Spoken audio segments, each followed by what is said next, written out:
Pois é, o último bloco do nosso Hoje Magazine TV aqui pela TV Ouro Verde, Rede Minas de Televisão, canal 11, e também na redehoje.com.br. Né? Na televisão você pode nos ver aqui, né, em patrocínio na região, e pela internet você vê a gente no mundo inteiro. E nós recebemos sempre, toda semana, para fechar o programa, o especialista, né, Rubens Rocha Machado, especialista em assuntos do campo, em assuntos rurais, em agronegócio, né? O homem é até perito aí, trabalha na área, né? Faz até perícia no campo. E, quer dizer, o homem conhece mesmo, né, Rubens? Prazer tê-lo aqui, boa noite. Obrigado, Luiz, e um abraço para os telespectadores. Luiz, a gente diz que o pato nada voa e anda e não faz nada bem feito, mas nós julgamos em algumas posições, mas tudo bem. Tá bom, mas você faz tudo bem feito, a diferença, né? Você não é pato também, né? Também não. Rubens, licenciamento, né, certificação, são assuntos que hoje são inerentes, acho que a toda a propriedade, né? Até o pequeno, se ele tiver como fazer isso, é importante, né? Não. Ali, o licenciamento é necessário. Agora, sim, a certificação a certificação, que é outra coisa, também seria interessante. Sim, Luiz, nós estamos até abrindo uma semana que nós esperamos que seja votado o novo Código Florestal, né? Então, até é bom a gente alertar o produtor rural para essa atividade que ele tem que certificar e, mais importante ainda, licenciar. Você sabe, Luiz, que hoje qualquer atividade que nós temos na vida, nós temos que ter o licenciamento ambiental. Até a minha empresa, a minha loja de comercializa defensivo, ela tem que ter licenciamento ambiental para tal. Os técnicos que trabalham comigo no campo, que levam o produto, têm que fazer treinamento para conduzir o defensivo, e o carro tem que ter uma proteção também para a condução desse defensivo. Mas vamos ater no que você me perguntou.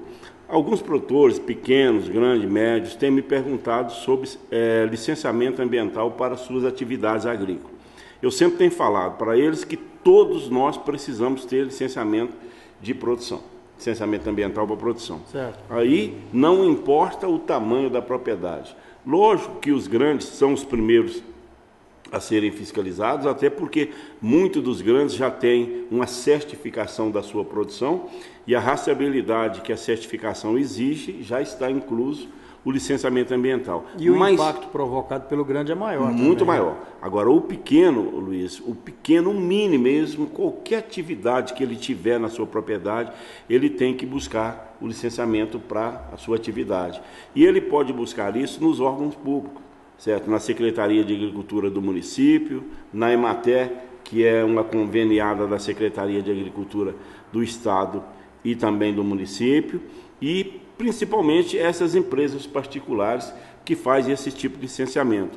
Não é uma coisa cara, é uma coisa barata, que o produtor tem que correr atrás, porque amanhã ou depois ele pode ser multado por uma atividade que ele já faz há dezenas de anos e que infelizmente não era ainda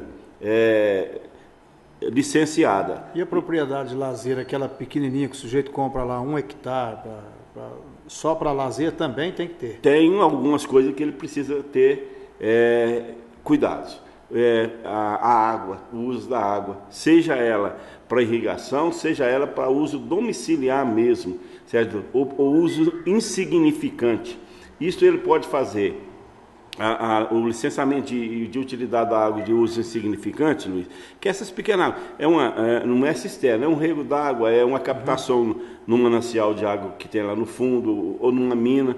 Ele precisa fazer o licenciamento de uso insignificante. Ele pode fazer no CODEMA, que é o Conselho Municipal de Defesa do Meio Ambiente, ele pode fazer na Emater, ele pode fazer no IEF, ele pode fazer na própria Polícia Ambiental, pelo menos faziam. Que são os representantes do IGAM, né, no município? Do IGAM, isso. Eles podem fazer. E para se ter uma cisterna ou uma pequena fossa também. Outra coisa que nós temos que falar aqui hoje e alertar o produtor é para as fossas, né, Luiz?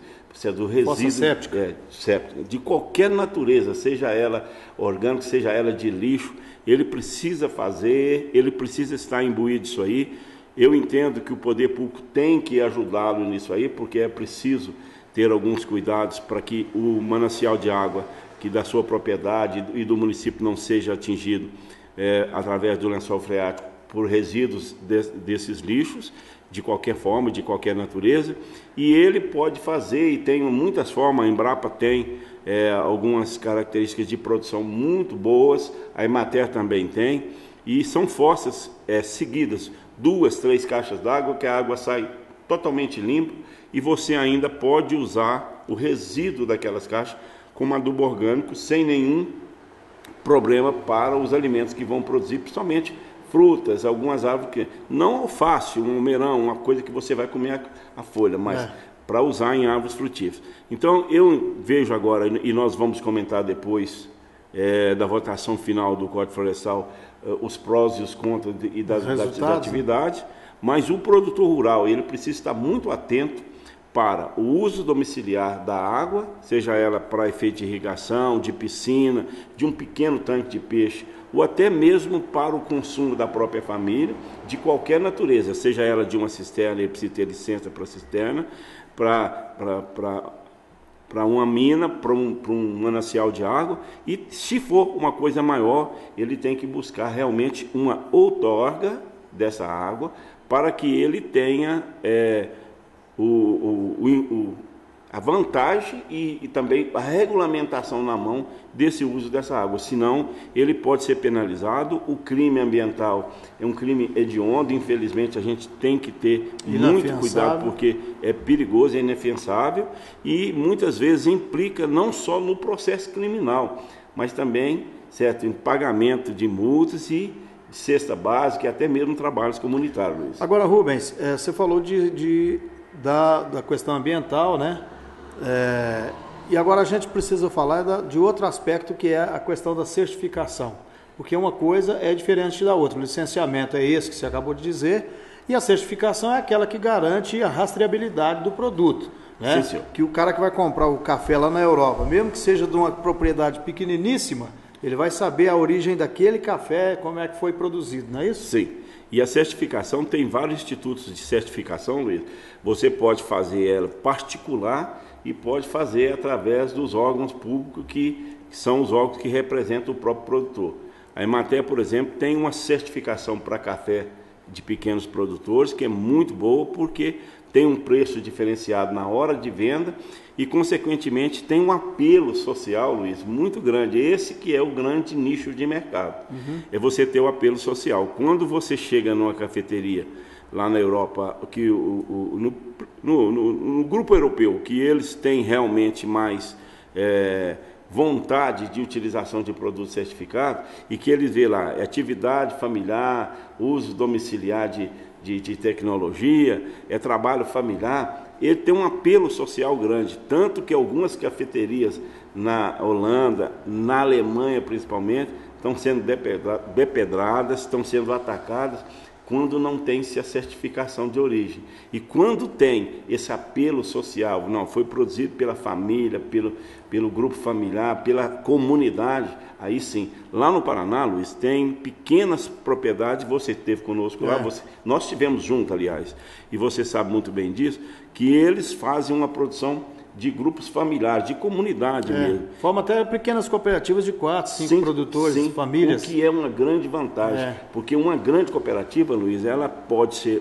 ter um grande benefício e pode também causar um grande prejuízo, é perigosíssimo. E você sabe que uma pequena cooperativa é muito mais fácil de você administrá-la. E aqueles produtores, eles vendem para a comunidade europeia, por quê?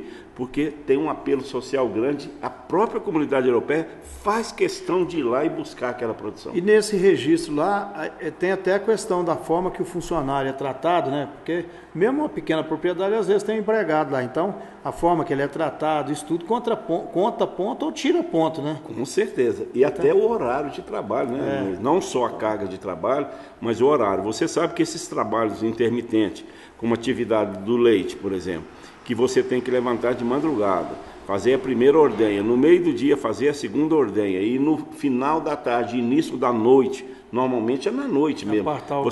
Você faz a terceira ordenha. Já fazem 3, então? 3. Isso aí são atividades, Luiz, que mais tempo e menos tempo nós vamos ter que ter ela só na atividade familiar, porque vai ser impossível você ter uma atividade dessa natureza com funcionário, por causa do trabalho ser intermitente. A não ser, Luiz, que você tenha 3 turnos de trabalho. Mesmo assim, ainda conta insalubridade, porque a pessoa levanta de madrugada ou dorme um pouco mais tarde.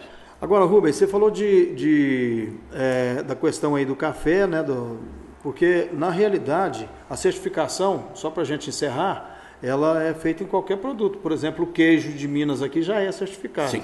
Né? Sim. Então, nós temos 4 queijos, 4 regiões certificadas, com certificação de origem, e foram um grande trunfo para que o queijo ainda estivesse no mercado, senão o pão de queijo, que é o carro-chefe da cozinha mineira, já não estaria mais aí, e porque não se faz pão de queijo com queijo Minas Frescal, por exemplo, não se faz, ou seja, com leite pasteurizado, tem que ser com leite cru.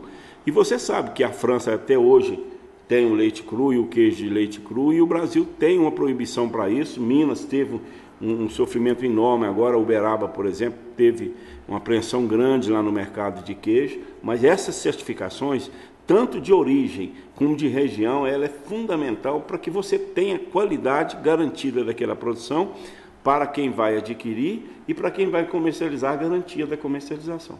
Ok, Rubens, foi mais um programa aqui no nosso Hoje Rural, dentro do Hoje Magazine TV. Eu agradeço de novo a sua participação, sempre, né? Muito obrigado e até a próxima semana com um novo tema. Eu que agradeço, Luiz, e queria dizer mais uma vez que aquele telespectador ou telespectadora que estiver nos assistindo, que tiver um tema de interesse, se nós não soubermos, nós vamos buscar alguém para falar, mas que faça o seu questionamento, porque muitas vezes as dúvidas vão ser sanadas ou então debatidas, o que é mais importante até, para que a gente possa dar um retorno para um programa seu, que é muito importante, e eu acho que é uma contribuição que nós podemos fazer. Muito obrigado a cada um de vocês e a você também. Ok, obrigado ao Rubens Rocha Machado e a você que nos prestigiou aqui. Na próxima semana nós estaremos de volta, o Rubens com outro tema e nós com outro programa muito diferente para você também, como sempre. Um abraço, uma ótima semana, muito obrigado pela sua audiência e até o nosso próximo encontro.